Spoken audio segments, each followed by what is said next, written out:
reproduit le plus au cours de son existence. Pour mon expertise, j'ai donc repris 136 signatures de la main de Rob Andrew sur une période de 13 ans. La manière d'écrire et de signer est quelque chose de personnel et de beaucoup plus difficile à imiter qu'on l'imagine. Analysé par des experts graphologues, les caractéristiques d'une écriture fournissent un outil de diagnostic très efficace quand on en vient à mettre en doute l'authenticité d'un document. Alors, la forme des lettres individuelles, leur inclinaison, leur taille relative et la façon dont elles s'accrochent entre elles sont examinées en détail à la loupe ou à l'aide d'un microscope binoculaire à faible grossissement, les spécialistes comparant l'échantillon douteux à des modèles de référence. La première affaire où ce type d'analyse prouva sa pertinence fut celle de l'enlèvement du fils de Charles Lindbergh en 1932. Le kidnappeur avait envoyé au célèbre aviateur une demande manuscrite de rançon de 50 000 $. 2 ans et demi plus tard, Bruno Hauptmann fut arrêté tandis qu'il était en train de dépenser une partie de la somme. Des similarités entre sa signature et la demande de rançon permirent de le confondre et de le faire condamner à la peine capitale. Dans le cas qui nous intéresse, les enquêteurs disposent de la signature douteuse apposée au bas du contrat d'assurance vie et des échantillons de la signature authentique de Rob Andrews collectés au cours des 13 années précédentes.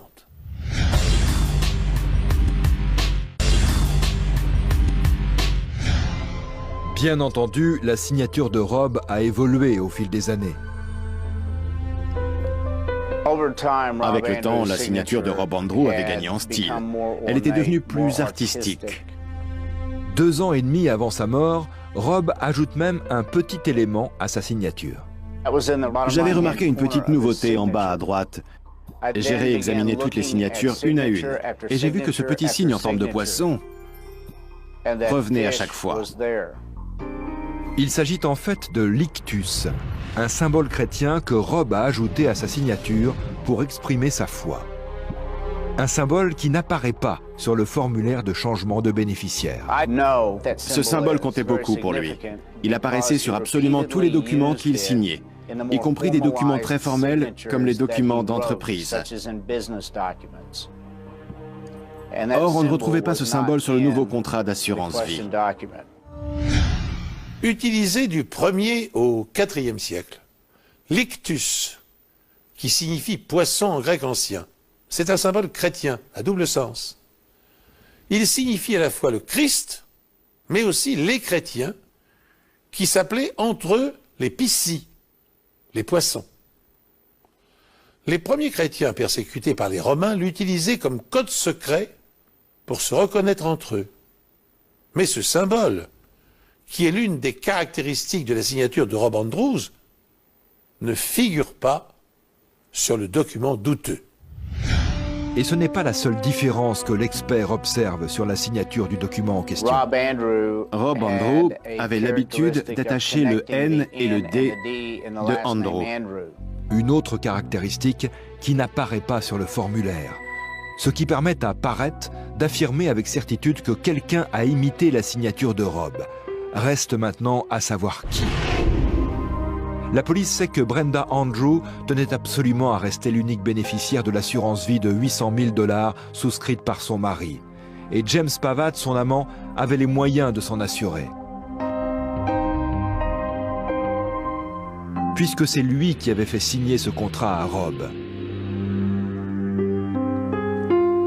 La police soupçonne désormais Brenda d'avoir organisé le meurtre de son mari. Les enquêteurs demandent donc aux experts en balistique d'examiner de plus près les clichés de sa blessure et de l'impact de balles sur son pull. Et dans les 2 cas, ils remarquent des cercles noirs, signes de résidus de poudre. Il s'agit en fait de la poudre non brûlée ou partiellement brûlée, de la suie et des gaz chauds qui s'échappent du canon au moment où le projectile est éjecté.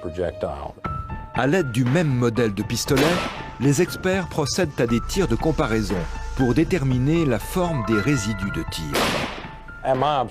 Après observation des résidus de tir sur le pull et sur sa blessure, j'ai pu déterminer que la distance de tir se situait entre le bout touchant et approximativement 6 cm. Un rapport d'expertise qui vient contredire le témoignage de Brenda. Selon elle, le tireur se trouvait à une distance comprise entre 4,50 m et 6 mètres. La police est maintenant certaine que Brenda Andrew est impliquée dans le meurtre de son mari. Mais l'a-t-elle tué? Sur une scène de crime, les experts en balistique calculent la trajectoire et la vitesse des projectiles à partir des orifices d'entrée et de sortie en tendant des fils ou en pointant des rayons laser. Sachant par ailleurs qu'un tir d'arme à feu s'accompagne d'une projection de gaz et de résidus de poudre, ils sont capables de mesurer la distance qui séparait le ou les tueurs de la victime. Le tir à bout touchant, appuyé, provoque une concentration des résidus de poudre autour de l'orifice, tandis que le tir à bout touchant non appuyé provoque un orifice d'entrée circulaire sous l'effet de la compression des gaz. Dans notre affaire, une contradiction apparaît clairement entre la déclaration faite par Brenda Andrews au policier et la nature de sa blessure. Le tireur qui a ouvert le feu dans sa direction ne pouvait pas se trouver à une distance de 5 à 6 mètres comme elle le prétend. Il a braqué le canon de son arme à quelques centimètres seulement de son bras. S'ajoutant à la falsification de la signature du contrat d'assurance vie, ce faux témoignage met en état d'alerte les enquêteurs. Pour comprendre le rôle qu'a pu jouer Brenda Andrew dans le meurtre de son mari, les enquêteurs envoient ses vêtements à Tom Bevel, un expert en analyse de traces de sang. Bevel remarque que les traces sur le jean de Brenda ont une forme longitudinale, ce qui indique que le sang a coulé de son bras lorsqu'elle a été blessée. On a ici une projection à basse vélocité due à la gravité. Ça correspond aux gouttes de sang qui sont tombées de son bras. Les tests ADN confirment qu'il s'agit bien du sang de Brenda. Mais Bevel relève également des traces en forme de gouttelettes en dessous du genou. Celles-ci ont pénétré plus profondément dans le coton. Ici, c'est une projection à vélocité élevée qui résulte d'un coup de feu. Dans ce cas, ce sont les petits grains de plomb qui ont projeté le sang de la victime et sont à l'origine des éclaboussures sur le pull de sa femme. Cette fois, les tests ADN révèlent qu'il s'agit du sang de Rob. Les enquêteurs savent maintenant que Brenda se trouvait tout près de Rob lorsque celui-ci a été abattu. Les éclaboussures sur son jean nous ont fourni l'élément de preuve qui nous manquait pour pouvoir affirmer que Mme Andrew tenait bien le pistolet dans ses mains. Le procureur pense que Brenda avait prémédité le meurtre de son mari depuis des mois. Elle aurait également imité sa signature afin d'être l'unique bénéficiaire de son contrat d'assurance vie. Elle a vraisemblablement tenté de le supprimer une première fois en sabotant les freins de sa voiture. Les enquêteurs pensent que c'est sûrement son amant, James Pavat, qui a ensuite appelé Rob pour lui faire croire que sa femme était à l'hôpital. Mais voyant que leur plan n'a pas fonctionné, les amants échafaudent un nouveau scénario et décident de faire croire à une agression. Ils prévoient de mettre leur plan à exécution le week-end de Thanksgiving, dès que Rob rentrera du travail. Le soir du meurtre, Pavat se cache dans le garage, derrière le monospace. Lorsqu'ils entendent la voiture de Rob arriver, le plan se met en marche. Quand Rob entre dans le garage, Brenda lui demande de rallumer la chaudière pendant qu'elle fait les derniers préparatifs.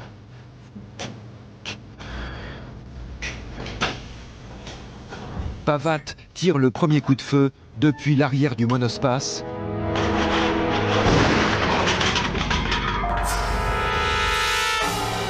Puis il donne son arme à Brenda.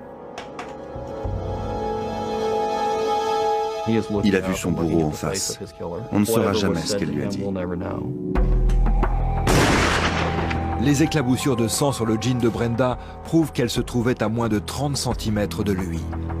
Pavat tire ensuite dans le bras de Brenda avec un pistolet de calibre 22, à seulement quelques centimètres de sa cible, d'où les marques de brûlure.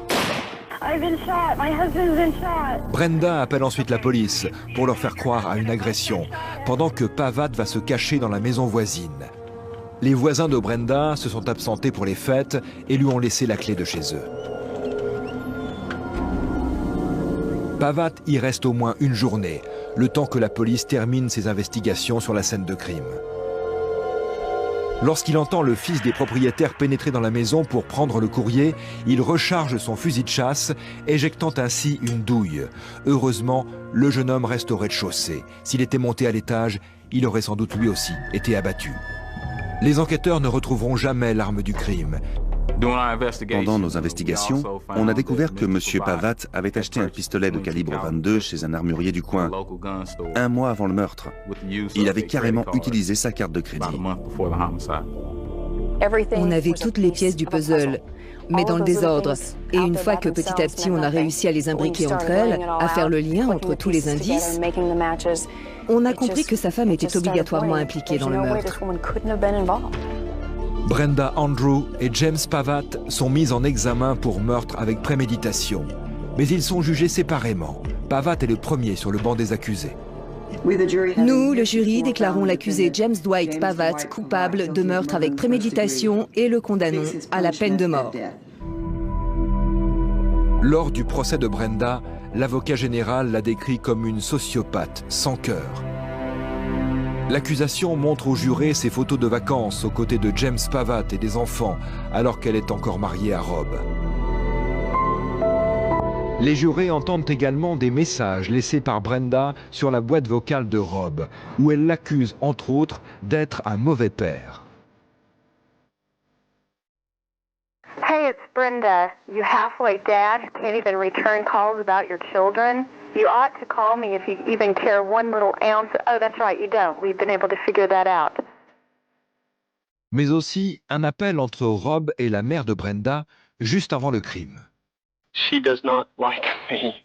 It makes it really hard to live there. I mean, I look at her, I just want to break out and cry because I love the girl so much, and I have loved her for a long, long time. And the one thing that I knew that Brenda liked was money. Brenda est elle aussi